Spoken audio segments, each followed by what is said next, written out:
name's Corwin. Thanks for joining me today. I have a very exciting painting planned for you. We will be painting a grizzly bear rolling in a beautiful field of wildflowers with a hummingbird.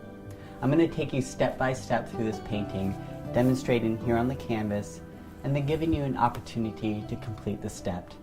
When prompted, pause, complete the step, and when you're ready to move on, just press play.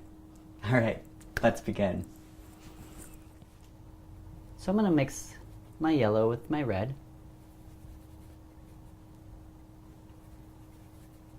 And add just a little bit of black to revisit that brown.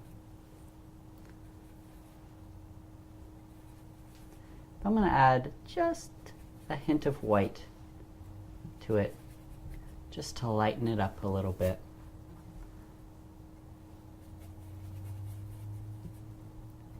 I'm going to add just a little bit more red to put it on the red side. And now I'm going to fill in my circle with this light tan brown.